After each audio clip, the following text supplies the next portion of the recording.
c'est de focaliser sur les enjeux éthiques et de la réglementation, parce que je pense que ce matin, vous avez eu d'autres exposés, et tout à l'heure aussi, sur d'autres facettes de l'intelligence artificielle. Donc, il faut mettre en plein écran, je suppose. Voilà. Et voilà. Bien. Donc, alors, d'abord, pourquoi est-ce qu'on parle beaucoup d'intelligence artificielle? Pourquoi j'ai 2 conférences par jour sur l'intelligence artificielle en ce moment? Parce que l'intelligence artificielle est partout. Donc, ce n'est pas la peine de dire « Ah, mais non, on exagère ».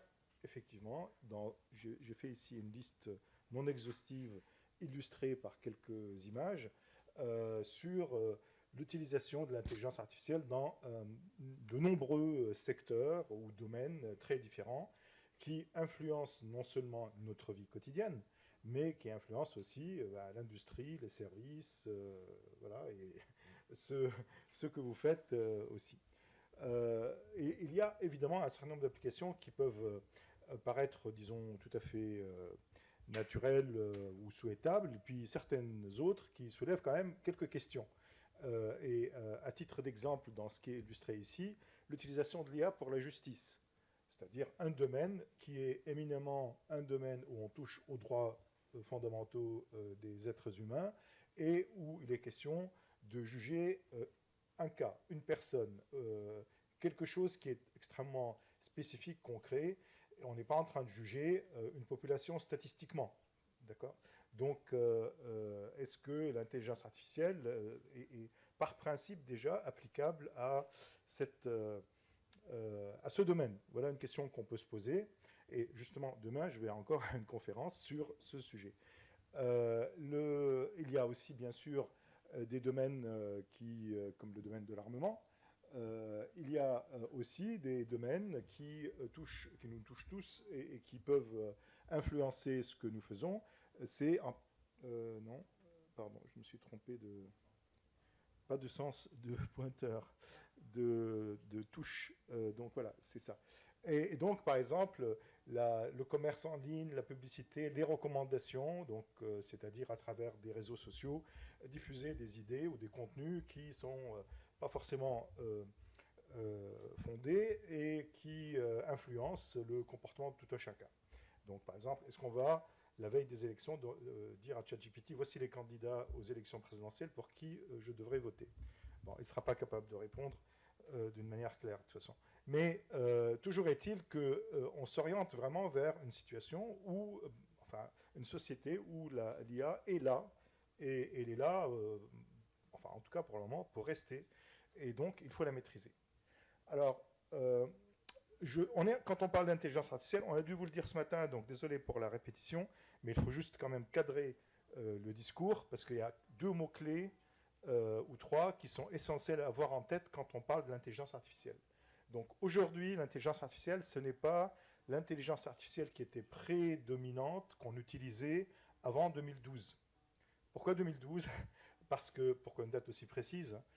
Parce que c'est en 2012 que dans une conférence sur la vision par ordinateur, où il y a des compétitions sur les meilleurs logiciels qui sont capables d'interpréter des images, un système basé sur l'apprentissage machine et une technique particulière de l'apprentissage machine qui est ce qu'on appelle l'apprentissage profond, eh bien, cette approche particulière a fait mieux que les techniques utilisées jusqu'à présent, qui utilisaient des méthodes où il y avait une pré-segmentation des images, donc quelque chose qui structurait l'image en fonction de ce que le concepteur du système voulait que le système d'intelligence artificielle cherche dans l'image.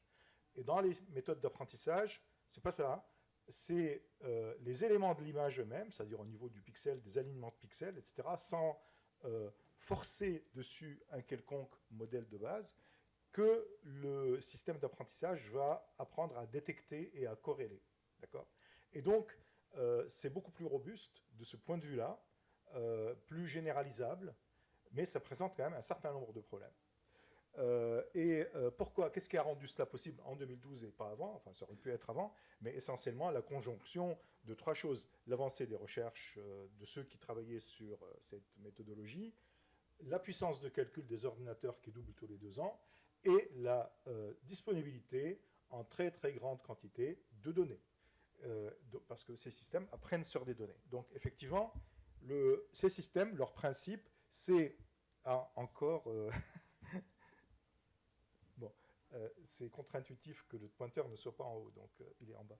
Alors, donc, ces modèles sont basés sur l'idée qu'on va construire des modèles statistiques, je dis bien statistiques, c'est-à-dire basés sur des corrélations, en l'occurrence, à partir de grandes quantités de données. Ces données, donc, c'est toutes sortes de données. Si le système traite des images, ben, c'est des images. Si le système traite du texte, c'est du texte, etc. Et ces données sont labellisées a priori ou non, c'est-à-dire qu'on a étiqueté les données. Dans cette image, il y a un chat, ou bien il n'y a pas de chat. Voilà. Elles peuvent ne pas être labellisées. On va utiliser donc des distributions de probabilité et de corrélations pour construire ces modèles statistiques qui vont identifier donc des corrélations entre des éléments constitutifs des données qui, de nouveau, ne sont pas forcés par le concepteur du système. Hein. C'est simplement leur récurrence qui est là. Et on utilise des réseaux de neurones formels comme classifieurs. Les réseaux de neurones ont ceci d'intéressant, les réseaux de neurones formels. En fait, c'est une fonction de calcul élémentaire, un neurone. Et quand ils sont en réseau, en configurant correctement les paramètres du réseau, ce qu'on appelle des poids synaptiques, vous avez un réseau qui, entre guillemets, apprend, c'est-à-dire qui, en ajustant ces poids synaptiques correctement, peut construire un modèle, c'est ça qu'il apprend, un modèle des données. Et donc il apprend les données, il apprend l'information qu'il y a dans les données, et après on peut l'utiliser pour chercher, pour savoir si, par exemple, une entrée une entrée qu'on lui fournit est statistiquement ressemblante, si elle se corrèle bien avec le modèle qui a été construit. Et ça va utiliser des algorithmes d'optimisation. Et donc, pour mémoire, il y a 3 grandes méthodes. Il y a des sous-méthodes, et puis les 3 méthodes peuvent être utilisées dans le même système. Hein. Ce qu'on appelle l'apprentissage supervisé. Donc ici, il est supervisé. Pourquoi? Parce que la réponse correcte est fournie par une connaissance a priori du concepteur. C'est-à-dire, si je veux apprendre au système de reconnaître des chats, je lui donne des images de chats, je lui dis, c'est des images de chats. D'accord? Je lui dis, voilà, il faut ce que tu vas corréler, ce que tu vas ajuster dans ces données-là, c'est des choses qui s'appelleront chats. Donc, en fait, je fournis à travers la fonction d'optimisation une fonction particulière qui va être optimisée, et quand la valeur d'optimisation est satisfaisante, le système va s'arrêter. L'apprentissage non supervisé, alors c'est simplement, de manière plus complexe d'ailleurs, non pas chercher à construire une représentation des données avec une connaissance a priori qui est fournie. Non, on va chercher des régularités dans les données, donc identifier plusieurs classes différentes selon des critères qui ne sont pas fournis à l'avance. Ce qui est fourni à l'avance, c'est quel calcul on va effectuer. Par exemple, si c'est des images, est-ce qu'on va traiter la couleur ou pas? Est-ce qu'on va traiter tel alignement vertical ou horizontal de pixels ou pas, etc. Ça y est, bien sûr, parce que c'est le traitement de base de l'image, mais on ne dit pas ce qu'on cherche. Et puis finalement, l'apprentissage par renforcement, c'est une méthode d'optimisation qui, en fait, cherche à optimiser une séquence d'actions pour effectuer le meilleur choix, la meilleure action à un moment donné. Pensez, par exemple, vous traitez un système qui joue, mettons, aux échecs, et donc il va faire un mouvement au hasard, mettons, et vous allez lui dire, pas vous, enfin, il y a une fonction qui va lui dire mauvais coup, donc c'est une punition. Et il va recevoir un nombre négatif. Et s'il reçoit bon coup, c'est un nombre positif. Et lui, l'algorithme va maximiser la récompense globale.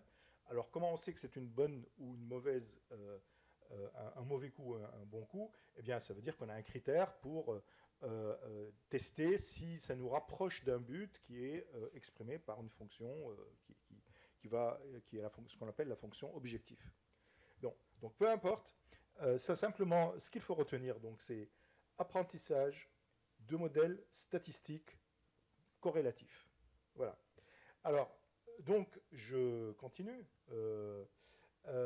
On a, dans ce que je viens de vous résumer, c'est des modèles, disons plutôt ce qu'on appelle prédictifs, c'est-à-dire qu'ils sont capables, si une fois l'apprentissage effectué, vous donnez une entrée, ils prévoient, ils prédisent en anglais plus exactement, ils prédisent, on dit predict en anglais, je n'aime pas trop le mot parce que ce n'est pas de la prédiction au sens pur du terme, c'est la prédiction normalement concerne le futur, mais ils vous disent à quoi, à quelle catégorie, à quelle classe, etc., appartient votre entrée en fonction de sa corrélation avec le modèle.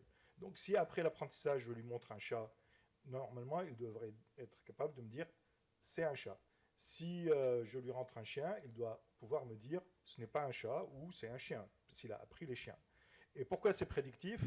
Eh bien, par exemple, dans certaines applications, je veux demander un prêt à ma banque entre mon profil, c'est-à-dire défini par un certain nombre de paramètres, et dans le système, et le système d'IA lui dit « je prévois qu'il ne pourra pas rembourser ». Donc, je prédis qu'il ne pourra pas rembourser, donc la banque va me dire non. Évidemment, ce n'est pas acceptable que la banque me dise non, sans explication. Donc, il y a un problème d'explication aussi, elle doit comprendre pourquoi. J'en dirai un mot peut-être si j'ai le temps.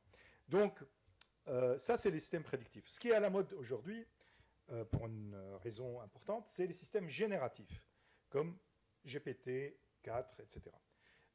Les systèmes génératifs, au lieu de vous dire si telle entrée se situe dans telle catégorie, elle va corréler votre entrée avec le modèle, et ce modèle est en général immense, parce que sinon ça ne fonctionnera pas très bien, et elle va vous produire, elle va vous produire, génératif, un résultat qui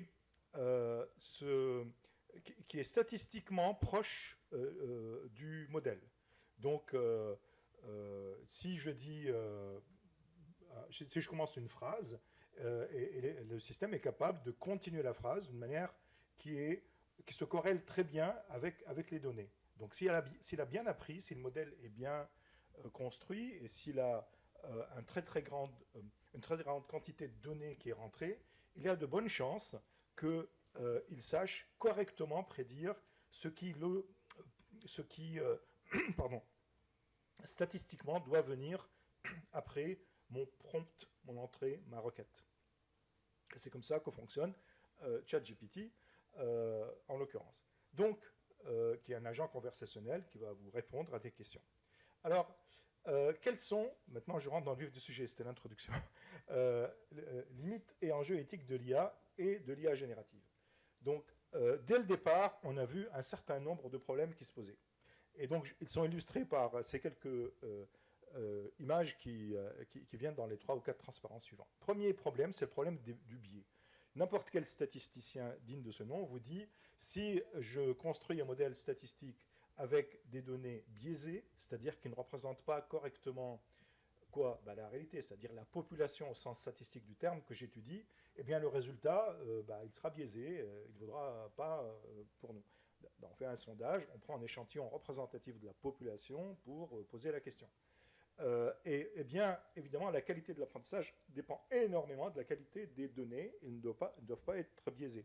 Ce n'est pas la seule source de biais, c'est aussi la manière dont je construis mon système, son architecture, ses paramètres, ou hyperparamètres, on dit, qui vont finalement, le choix des fonctions d'optimisation, etc. Tout cela va être susceptible d'induire des biais dans le système. Et vous avez ici un exemple qui montre que dans un système où il a appris sur des images où il y a des personnes assises dans un bureau avec des ordinateurs.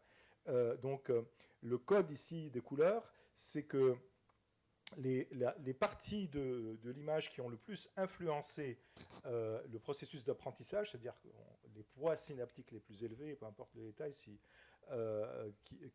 ont résulté du processus d'apprentissage. Donc, ce qui influence le plus dans l'image le résultat, c'est en rouge. et plus c'est bleu, et moins ça influence. Donc ici, en gros, le système vous dit, je vois un homme assis à un bureau avec un ordinateur, et en fait, qu'est-ce qui a influencé le résultat? C'est l'ordinateur. C'est-à-dire qu'il a corrélé quoi? Homme et ordinateur. Et si, par exemple, on ajuste artificiellement les poids synaptiques pour qu'il regarde au milieu, il dit une femme, c'est-à-dire qu'il est capable de reconnaître une femme. Hein. Mais ici, vous voyez, système corrélatif, la corrélation a été, si je vois un ordinateur, je vois une femme. Non, pardon, je vois un homme. Voilà, donc c'est parce que statistiquement, c'est comme ça les données. Hein. Bon, je donne un autre exemple d'une autre nature, c'est leur sensibilité au bruit. C'est-à-dire qu'on change très très légèrement quelque chose dans l'entrée, et on a des réponses complètement différentes. Donc l'exemple ici, dans les images initiales, ici la colonne de gauche, vous voyez, il y a un bus scolaire nord-américain, une poule sur l'herbe et un temple asiatique, et le système est capable correctement de prédire, c'est-à-dire d'identifier, d'interpréter correctement ces trois images. Au milieu, vous avez l'illustration au niveau du pixel de petits changements qu'on a effectués. Hein, donc on a produit un petit bruit dans l'image, en quelque sorte. Et à droite, vous avez les images qui résultent de ce traficotage, disons. D'accord ? Vous ne voyez aucune différence. Le système, lui, il voit que ces trois images sont des autruches, représentent des autruches. Parce que aussi, dans sa base d'apprentissage, il y avait des autruches. Donc, oui, pourquoi ? Eh bien, tout simplement parce que dans ce gros modèle qui est un modèle statistique, eh bien, en fait, c'est un modèle qui représente des vecteurs. On va faire des calculs en faisant des produits scalaires de vecteurs. Enfin, tout ça, c'est bon, des fonctions mathématiques qui vont être exécutées. Et le résultat, le plus satisfaisant, c'est-à-dire le plus qui représente la meilleure précision, eh bien, à ce moment-là, ça devient l'autruche et non pas le vecteur qui représente le bus ou le temple asiatique ou la poule même. Et bon, sans aucun problème, elle vous dit autruche. Ce qui montre deux choses, d'ailleurs. Non seulement cette sensibilité au bruit, mais aussi le fait que le système ne comprend pas ce qu'il fait. Là, le système, dans l'image précédente, ça vous montre que, comme c'est corrélatif, le système interprète quelque chose à partir d'une corrélation avec autre chose qui n'a rien à voir. Et dans ce deuxième exemple aussi, c'est le fait que le système ne comprend pas, c'est-à-dire qu'il n'a aucune signification dans le monde réel quoi, de ce qu'il voit. Donc, troisième exemple, un peu de même nature, mais un peu différent, c'est l'absence de robustesse. Donc ici, à gauche, on a entraîné le système sur des données qui sont les panneaux routiers, et en mettant des petits stickers, bien choisis en l'occurrence, sur le signe stop, le système interprète le signe stop comme vitesse limite 45. On est toujours en Amérique du Nord, donc c'est les panneaux routiers américains. Et donc, évidemment, s'il y a un petit défaut ou une dégradation du panneau routier, il peut être lu comme étant n'importe quoi. Donc, si vous avez une voiture à conduite automatisée qui doit s'arrêter au stop, elle va foncer plutôt. À droite, c'est un problème un peu similaire, mais là...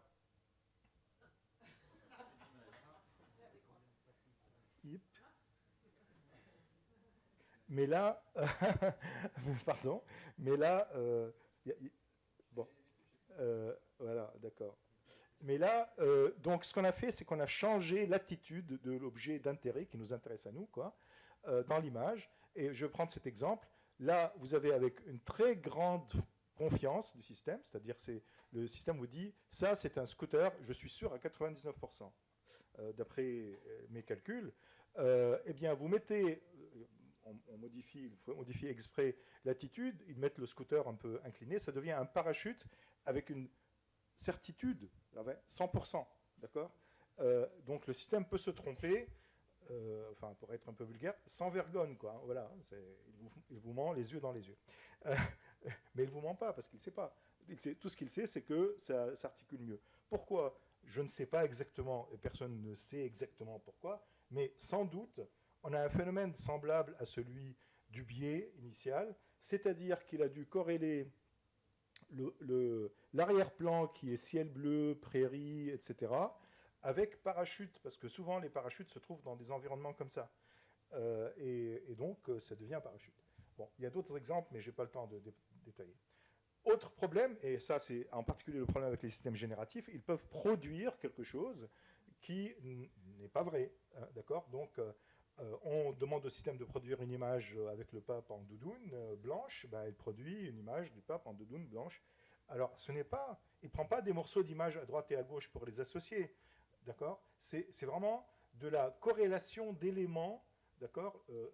On dit pape, il y a image de pape, il y a doudoune, image de doudoune, donc il va prendre des pixels, machin, à droite et à gauche, et les associer pour construire l'image du pape qui porte une doudoune. Emmanuel Macron avec des poubelles sur le champ de Mars, etc. Bon, aujourd'hui, c'est pas complètement au point. Si on regarde à la loupe, on voit quelques défauts dans les images, mais c'est pas toujours le cas. Par exemple, ici, le pape tient quelque chose, c'est bizarre, cette main qui est mal formée, etc. Si vous regardez les chaussures d'Emmanuel Macron, elles sont très bizarres et c'est pas les deux mêmes chaussures. Et ici encore moins. Donc, voilà. Autre chose dans l'IA générative, il y a un phénomène que les concepteurs de ces systèmes appellent hallucination, je préfère dire corrélation fallacieuse, c'est-à-dire qu'ils inventent des faits qui n'existent pas. Donc, ces journalistes du New York Times ont demandé à ChatGPT quand est-ce que le New York Times a parlé pour la première fois de l'intelligence artificielle. Et il a répondu de manière très explicite que c'était le 10 juillet 1956 dans un article intitulé « Les machines seront capables d'apprendre à résoudre des problèmes, disent ou prédisent les scientifiques ». Et ça, c'est à propos d'une conférence séminale sur l'intelligence artificielle, donc, hein, qui a eu lieu à Dartmouth College. La conférence existe, c'est la conférence fondatrice, effectivement, de l'IA, en 1956, mais sauf que les journalistes disent, ben non, le New York Times n'a jamais parlé. Cet article n'existe pas, tout simplement. Alors que ChatGPT prétend qu'il existe, et en plus, ils disent qu'il continue, et il dit, voilà, cette conférence est le lieu de naissance de l'IA, etc., etc. Donc, il construit des faits qui n'existent pas. Alors, ça, c'est peut-être une information anodine qui n'intéresse pas grand monde, mais quand il va inventer des faits qui n'existent pas dans des domaines, disons, sérieux, mais le domaine médical ou quoi que ce soit qui implique des décisions, comment dire, critiques, ben là, il y a un sujet. En parenthèse, je ne sais pas, vous pouvez parler, laisser si vous voulez. Moi, j'ai demandé à ChatGPT de me produire une notice biographique de moi. Bon, ça fait quelques mois, donc peut-être que maintenant ça a changé. Et il a sorti une notice biographique dont la moitié était vraiment fausse. C'est-à-dire qu'il m'a donné des fonctions que je n'ai jamais exercées. D'autres étaient vraies. Mais comment faire la part des choses? Moi, je me connais, mais vous ne connaissez pas. Donc, si vous demandez qui est Raja Shatila, chacun d'entre vous, en fonction de son historique d'interaction avec ChatGPT, va avoir une information différente sur moi. J'avance. Donc ça, c'est une interaction avec lui où je lui ai demandé, est-ce que tu as un moteur d'inférence, est-ce que tu as un système de raisonnement automatique comme on fait en informatique, système déductif.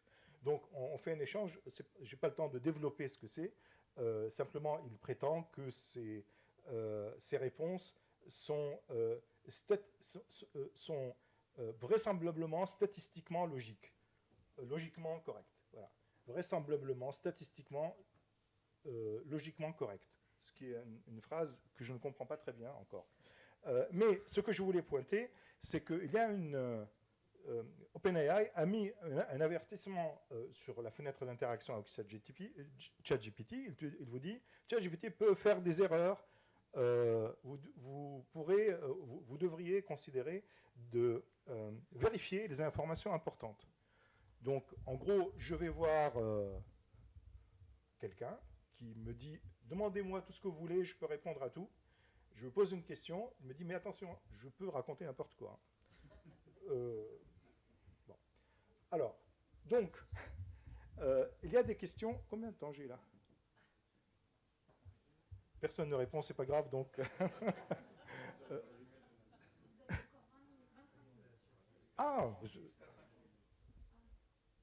Mais je vais ralentir alors.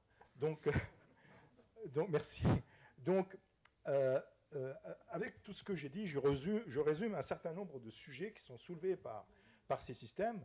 La première chose, c'est que... Vous voyez, je prends mal. La première chose, c'est l'opacité. C'est-à-dire que ce système statistique est basé sur des paramètres, hein, les poids synaptiques, les hyperparamètres, etc. Il y en a des milliards, des centaines de milliards. GPT-4, c'est inconnu, c'est-à-dire qu'ils n'ont pas divulgué officiellement, donc on ne va pas inventer des chiffres, mais GPT-3, c'est 176 milliards. Donc, c'est énorme. Et donc, on ne connaît pas, on ne peut pas lier, bien sûr, c'est des paramètres du modèle statistique, on ne peut pas lier les paramètres avec la qualité des réponses ou même le contenu des réponses.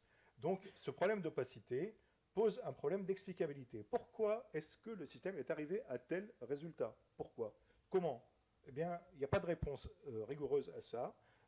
Il y a des méthodes d'explicabilité qui sont fournies, qui sont étudiées, c'est un domaine de recherche, ce n'est pas parfait, il y a plusieurs méthodes dont on teste, etc., mais il n'y a pas de solution, comment dire, miracle, comme ça, rigoureuse pour l'explicabilité, qui est un facteur de transparence sur le fonctionnement du système, et donc aussi un facteur de confiance dans les résultats du système. Bon. Donc aujourd'hui, ça existe, il y a des méthodes plus ou moins parfaites, mais plus ou moins bonnes, pardon, mais il n'y a pas de méthode satisfaisante entièrement. Il n'y a pas de processus de validation et de vérification rigoureux. Quand vous faites un logiciel informatique, et surtout si vous l'appliquez dans des domaines critiques, eh bien, il y a des processus de vérification, ça peut être de la vérification formelle, et de validation. Est-ce que le système fait bien ce pourquoi je l'ai programmé, et pas seulement est-ce qu'il fonctionne bien. Eh bien, donc ça, tous les gens qui travaillent dans les systèmes critiques font ça. Eh bien, en intelligence artificielle, non. Il y a de vraies et de fausses raisons. Les vraies raisons, c'est que ce ne sont pas des systèmes qui, d'abord, qui sont, disons, vérifiables au sens classique du terme, parce que c'est d'autres processus de programmation, et ils ne sont pas validables parce qu'ils sont statistiques. Donc, quand on a un système statistique, comment on fait pour le valider? Eh bien, il y a des méthodes de validation qui sont elles aussi statistiques. D'ailleurs, on fait des tests. Il faut que les tests soient bien choisis en nombre suffisant, dans des conditions réelles. Or, ces systèmes ont appris sur un certain nombre de données et ensuite sont utilisés pour des données qu'ils n'ont jamais vues. Donc, parfois, il n'y a pas de raison qu'ils aient de bonnes performances sur les nouvelles données, parce qu'elles sont assez différentes. Donc, il faut tester sur de nouvelles données dans des conditions réalistes. C'est ce qu'on fait avec tous les systèmes comme ça. En plus, avec les systèmes critiques, par exemple un pilote automatique d'avion, qui est un logiciel comme ça, on prend des mesures de minimisation de risque en faisant en sorte, par exemple, d'avoir 3 systèmes différents fournis par des concepteurs différents qui tournent sur des ordinateurs différents, utilisant des méthodes différentes, pour faire la même chose. Et quand ils sont d'accord, la probabilité pour qu'ils se trompent en même temps est de 10 puissance moins 7, donc ça va. Si ils divergent, là, il faut faire quelque chose. Ça veut dire, par exemple, appeler le pilote. Mais en tout cas, tout ça, ça n'existe pas dans les systèmes d'IA. Même le dernier exemple que j'ai donné, qui pourrait au moins réduire les risques. Donc le biais, j'en ai parlé. Les corrélations inappropriées ou fallacieuses, j'en ai parlé, mais ça pose une question absolument fondamentale, qui est la question de la vérité. D'accord? Donc, qu'est-ce que la vérité? Ce n'est pas une question philosophique, donc on se calme. Qu'est-ce que la vérité? La vérité, c'est ce que nous partageons sur la réalité du monde dans lequel on vit. Si on n'est pas d'accord sur les bases, si vous voulez, qui constituent notre histoire, notre réalité quotidienne commune, eh ben, on sera d'accord sur rien. Ça veut dire qu'on casse notre démocratie. Ça veut dire que n'importe qui peut dire n'importe quoi et à tout le monde, et qu'il n'a pas moins ni plus raison que son voisin, ni le troisième. Donc la Terre est plate, elle est ronde, elle est cubique. Tout se vaut. Et c'est peut-être simplement la bonne réponse est dans le nombre de likes sur les réseaux sociaux. Donc il y a, enfin c'est un exemple un peu idiot, mais pour dire que À partir du moment où il n'y a pas une vérité à laquelle on peut se référer, et surtout sur les sujets fondamentaux, on ne peut pas vivre ensemble. D'accord Enfin, en paix, en tout cas. Donc, bon, ensuite, le lien causal entre données et résultats, j'ai suffisamment prononcé le mot corrélation, et corrélation n'est pas causalité.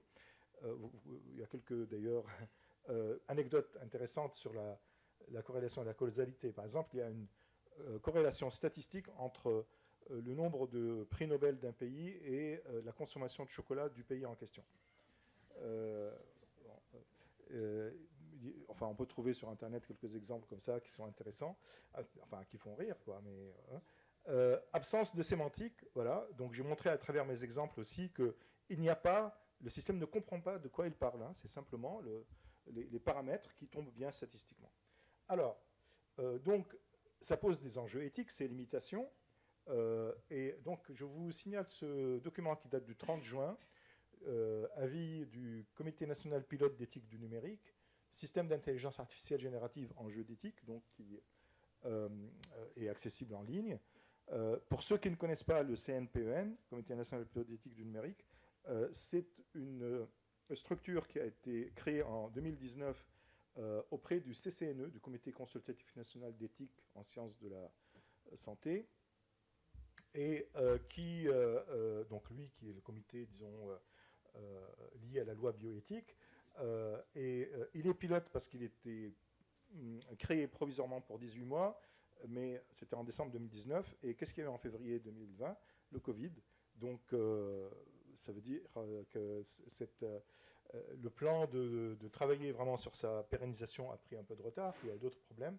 Maintenant, semble-t-il, le décret est sur le bureau du président de la République, donc je ne sais pas quand il sera signé pour le rendre pérenne. Toujours est-il qu'on a émis un certain nombre d'avis dans ce comité, et puis il y en a un avec ici une liste de questions éthiques qui ont été examinées. J'en ai effleuré quelques-unes pour en effleurer d'autres. Hein. Bon, il y a les problèmes effectivement de fausses informations, de la discrimination.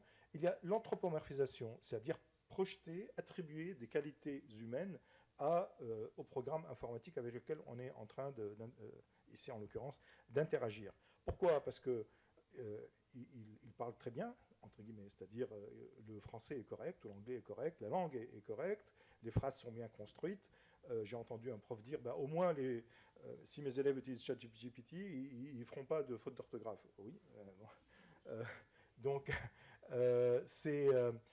mais la projection de qualité anthropomorphe est importante parce qu'on va attribuer une certaine confiance, on va croire que c'est un être humain qui est derrière, qu'il sait tellement de choses qu'il doit avoir raison aussi. Donc il y a des comportements émergents parce que c'est un système statistique, c'est-à-dire qu'il y a des choses un peu imprévisibles qu'il commence à faire parfois. Il y a la question de la diversité culturelle parce que ces systèmes sont majoritairement créés par des entreprises américaines pour ceux qu'on utilise à l'Ouest et par des entreprises chinoises pour ce qui est de la Chine. Mais quoi qu'il en soit, ils sont surtout entraînés sur des données en anglais.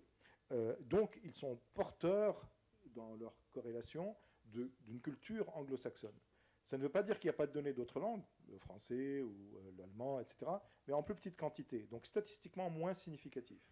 Et si vous interagissez avec le système en français, il va effectivement consulter des ressources, enfin consulte pas des ressources, pardon, il va plutôt regarder la partie du modèle qui est en français, mais parfois, pour certaines langues qui sont peu représentées, parce que le français c'est à peu près, je crois, moins de 15%, qui sont très peu représentées, il passe par l'anglais, c'est-à-dire qu'il traduit en anglais, il cherche en anglais, il repasse dans la langue d'origine. Donc il y a évidemment un biais culturel. Il y a des enjeux juridiques parce qu'il va traiter des données qui sont sur Internet et certaines de ces données sont protégées, traitées, c'est-à-dire pour son apprentissage. Certaines de ces données sont protégées par la propriété intellectuelle ou le copyright pour les États-Unis et ils les utilisent sans demander l'avis de personne. Donc il y a un problème de propriété intellectuelle qui n'est pas correctement géré aujourd'hui, et ça pose question, enfin on peut y revenir si vous voulez. Les impacts environnementaux, donc ça a été dit, ce matin, les impacts sur les valeurs éducatives. Qu'est-ce que c'est que apprendre et qu'est-ce que c'est qu'enseigner? Est-ce que apprendre, c'est juste demander à ChatGPT de répondre à une question parce que le prof me l'a posée et utiliser ce que ChatGPT dit, peut-être que je vais modifier 2 ou 3 points, pour rendre mon devoir? Qu'est-ce que j'aurais appris véritablement? Et à quel moment dans ma vie, après, je vais pouvoir utiliser une expérience réelle de quelque chose sur lequel j'ai réfléchi personnellement, où j'ai été chercher effectivement des sources, je les ai comparées, je les ai critiquées, etc. Tout ça, le cheminement de l'apprentissage risque d'être remplacé par aller demander à ChatGPT, ici ou là, de répondre à des questions. D'accord? C'est comme si, enfin, toute proportion gardée, c'est comme si je demandais à mon frère de faire mes devoirs. Bon, voilà. Après, j'ajoute quelques fautes d'orthographe pour faire croire que c'est moi. Donc, l'impact sur les métiers et les emplois, ça c'est un sujet cet après-midi, évidemment, étant donné qu'on peut l'utiliser pour tout, eh bien oui, ça va transformer les métiers, ça va surtout transformer un certain nombre de tâches, ça ne va pas forcément détruire complètement plein d'emplois. Oui, certains vont être affectés très fort, mais ça va remplacer la manière dont on travaille pour un certain nombre de choses. Hein. Faire un résumé de texte, par exemple, hein, voilà. Il y a beaucoup de gens quelques entreprises qui l'utilisent pour améliorer l'expérience client, c'est-à-dire faire en sorte que s'il y a une personne qui répond aux clients sur leur service hotline, etc., ils puissent être guidés correctement en utilisant ChatGPT dans les documents de l'entreprise. Bon, intéressant, mais l'emploi en question, enfin le métier, la tâche de la personne peut être améliorée, le cas échéant. Il peut être aussi complètement démoli parce que la manière dont le système a appris sur les documents de l'entreprise peut être bonne. En revanche, il s'appuie quand même sur le modèle, dit modèle de fondation génératif, qui lui présente tous les défauts que j'ai mentionnés. Donc je ne sais pas à quel moment on peut faire entièrement confiance à la réponse. Et ça risque de mettre la personne qui répond en situation de difficulté. Responsabilité, je vais revenir là-dessus en parlant de la réglementation. Et donc, je vais parler tout de suite de la réglementation. Alors, je vais me focaliser donc d'abord sur le règlement européen sur l'IA, parce que c'est un sujet très important du jour, aussi important que la position de Sam Altman à OpenAI. Donc, je ne sais pas si vous suivez les péripéties de Sam Altman. Donc, aux dernières nouvelles, il est revenu PDG de OpenAI. Donc, en 2017, les États européens commençaient à travailler sur leur plan intelligence artificielle, étant donné qu'ils ont identifié que c'était un sujet important, économiquement parlant, bien sûr, et donc il fallait encourager les industries en Europe pour faire de l'IA, adopter l'IA, développer l'IA. Sachant que l'Europe a beaucoup de travaux de recherche et des industries qui font de l'IA, mais pas tellement cette IA nouvelle de 2012, quoi, si vous voulez. D'accord ? Et donc, pourquoi ? Bon, il y a des raisons objectives, hein, peu importe. Ce qui fait que, effectivement, à cette époque-là, et ça se disait même avant, on avait un peu une situation dans le monde où il y avait les États-Unis, enfin le Canada aussi, mais les États-Unis surtout, la Chine, et puis l'Europe moins présente, du point de vue donc des compétences industrielles, sur ce sujet. Et donc l'industrie européenne n'était pas au même niveau, donc il fallait vraiment l'encourager à développer ce type d'IA et à l'utiliser. Bon, on pourra en discuter, mais ce qui s'est passé avec l'Europe, c'est que la Commission européenne a mis en place un groupe d'experts de 52 personnes européens, auxquels on a demandé fournissez-nous deux choses, des orientations pour respecter les valeurs éthiques dans le développement de l'IA et la réglementation de l'IA, si elle viendra, Et deuxième chose, des recommandations d'investissement, de développement, où est-ce qu'on doit mettre l'argent en gros, pour faire quoi, etc. Donc le document qui s'appelle ligne directrice pour une intelligence artificielle de confiance est le premier rapport qui a été publié en avril 2019 par ce groupe d'experts. Ce groupe d'experts donc, a identifié des principes, etc. Il y a un document d'une trentaine de pages qu'on peut télécharger sur le site de l'Europe. Mais en résumé, il dit qu'il y a 7 exigences clés pour bâtir une IA de confiance. Qu'est-ce que ça veut dire IA de confiance? On est en train de parler de comment encourager l'utilisation de l'IA, comment faire, etc. Donc il faut avoir confiance dans ce que le système fonctionne correctement et fournit les résultats appropriés. Donc la confiance, elle n'est pas dans l'IA, je veux dire. Hein. Ça veut dire qu'il faut mettre en place des processus pour ça. Et donc, ces 7 exigences insistent sur la supervision humaine. Ce n'est pas ordonné, hein. La supervision humaine, préserver l'action humaine, la supervision humaine. Il ne faut pas laisser les systèmes décider tout seuls de la destinée des humains, en gros. La robustesse technique et la sécurité, vous avez vu que j'ai donné un exemple qui montre qu'ils ne le sont pas robustes. Et bien sûr, ça pose des questions de sécurité, c'est-à-dire les exemples qui ont été donnés tout à l'heure. Le respect de la vie privée, la transparence, l'explicabilité, la non-discrimination, respecter le bien-être social et environnemental, et identifier les bonnes responsabilités. Donc les systèmes doivent être auditables et qu'il y ait donc les responsabilités humaines qui sont derrière le système qui soient bien identifiées. Alors, 2021, la Commission européenne, c'est comme ça le processus, c'est la Commission qui propose les textes, a proposé un texte qu'on appelle maintenant intimement AI Act, donc c'est la réglementation européenne sur l'IA, et ils ont adopté une approche basée sur le risque présenté par l'usage auquel est destiné le système.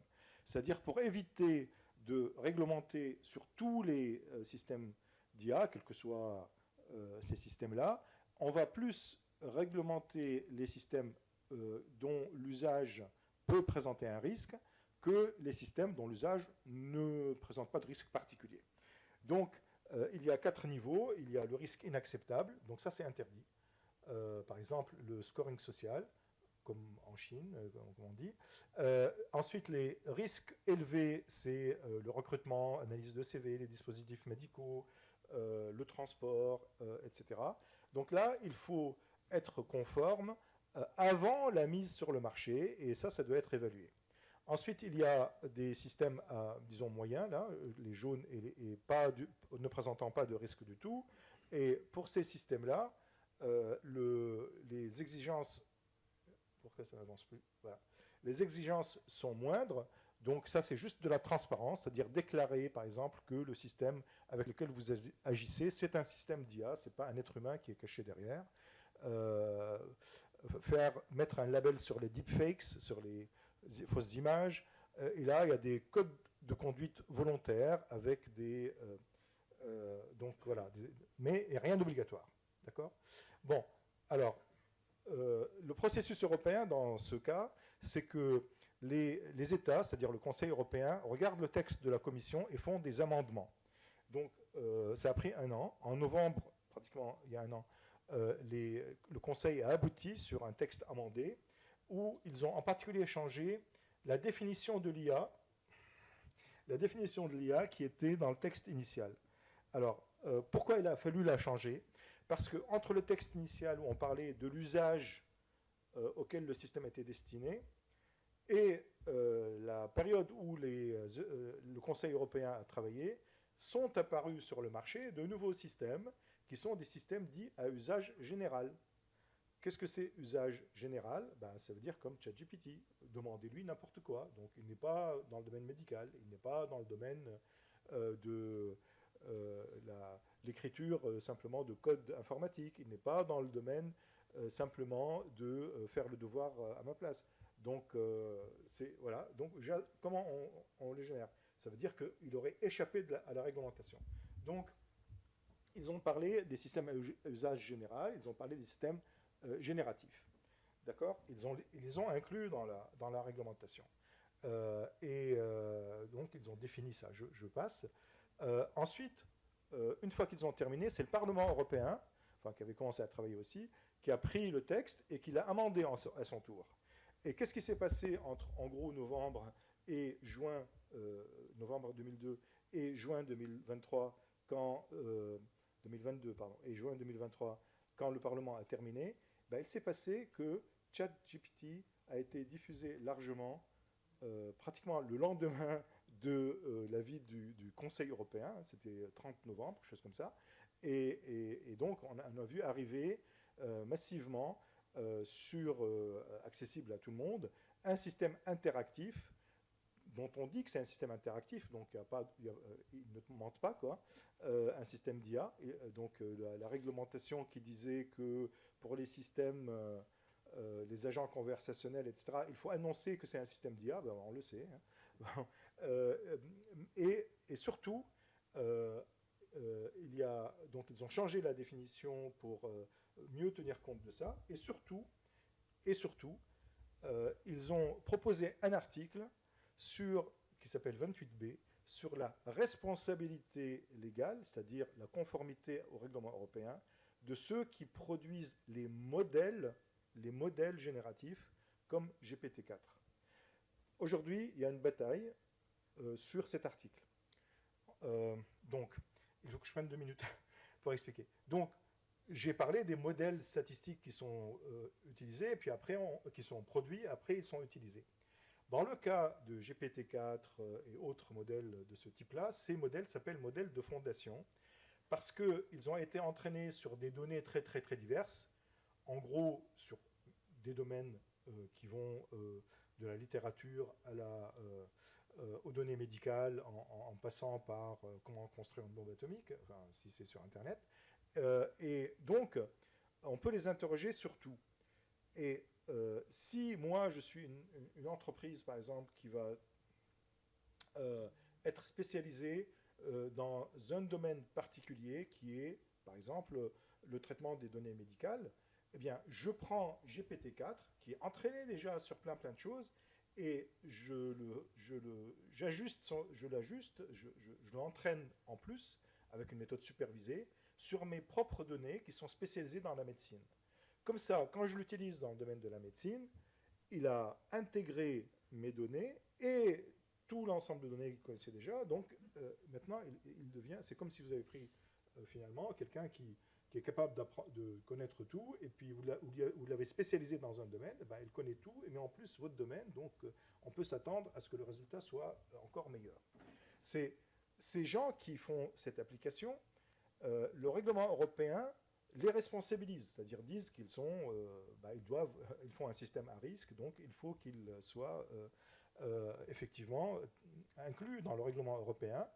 Mais la question, c'est ceux qui fabriquent le modèle, puisque le modèle, ce n'est pas un système avec lequel on interagit. ChatGPT, c'est le système avec lequel vous interagissez, mais il utilise GPT-4, et ça, c'est le modèle.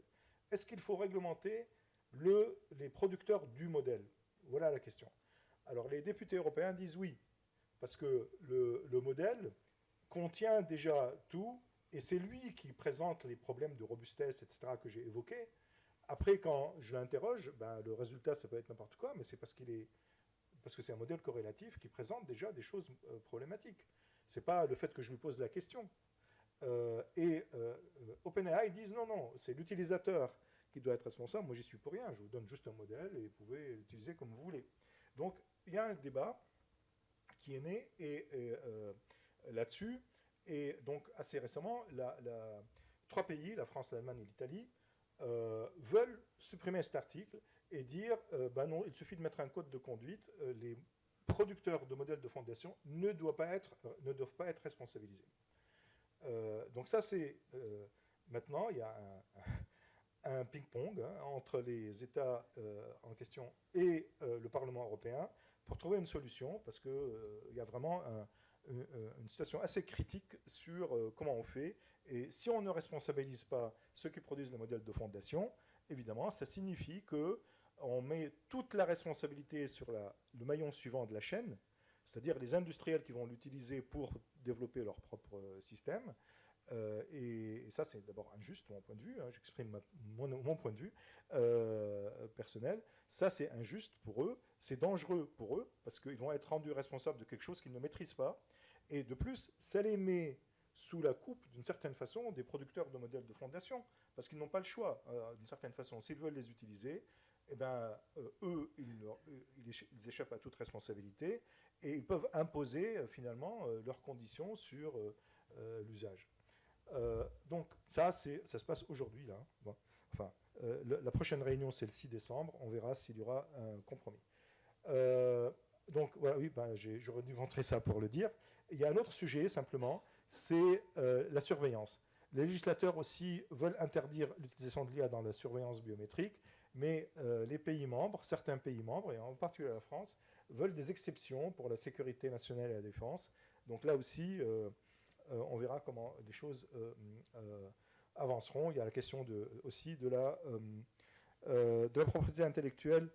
Dans le monde, on est les premiers en Europe à vouloir légiférer, c'est-à-dire avoir un texte de loi vraiment global et complet, mais les autres pays avancent.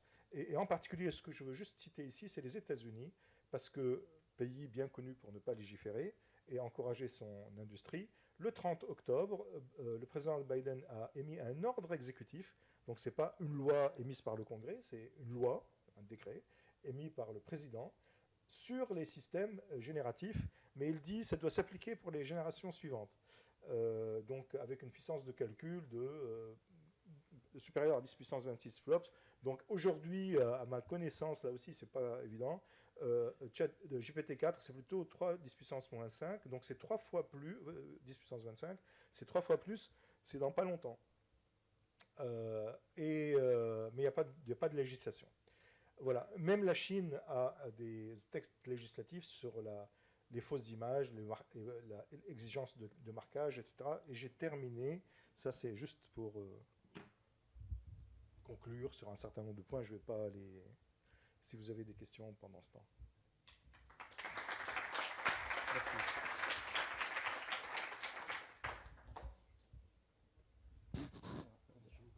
Ouais. Je vais parler là. Ouais. Merci Raja pour cet exposé. C'est bon ? Oui, ouais, pardon. Merci pour cet exposé. J'ai une remarque sur ton slide précédent, en fait, sur les ordres de grandeur, parce qu'en fait, c'est une petite correction. C'est-à-dire que la génération des machines, c'est pas supérieur à 10 puissance 26. Donc les flops, pour tout le monde, c'est le nombre d'opérations flottantes par seconde. Actuellement, en fin de l'an dernier, on a dépassé le hexaflop, c'est-à-dire 10 puissance 18. On n'est pas, donc ça, c'est la réalité des choses. On est capable de faire autour de 10 puissance 18 pour la plus grande machine qui s'appelle Frontier, la plus grande machine qui est déployée aux États-Unis. Donc il est clair qu'il n'y a pas une différence de 8, non mais entre 10 puissance 18 et 10 puissance 26, oui. C'est une puissance de 8,0. Donc ça, c'est pas ce que ça veut dire, c'est quelque part, c'est être capable de générer sur des jours et des jours entiers. C'est-à-dire qu'on confond en général la puissance d'une machine, c'est une puissance instantanée sur un benchmark qui est donné. Ça, c'est l'exascale. On en est à l'exascale.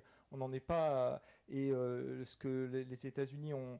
Là, ils ont mis plusieurs milliards de dollars, etc., pour la construction de la machine après, la machine aux étaflops. Mais là, ce qu'ils veulent dire, c'est que ça peut tourner sur des mois entiers. Oui. C'est-à-dire que ce n'est pas la puissance instantanée. Je voulais mettre les choses. Donc, c'est l'outil. Parce que j'ai donné tout à l'heure un exposé, et j'ai utilisé une autre échelle qui était le flops par seconde par day. Voilà, donc ça aurait été mieux effectivement. Voilà, parce que c'est vrai que sinon là ça fait un peu les gens, je pense, sont un peu perdus. Et surtout mon chiffre, en fait, je compare pas ce qui est comparable parce que j'ai pas voulu. Oui, merci. Oui, tout à fait. Merci. Merci beaucoup.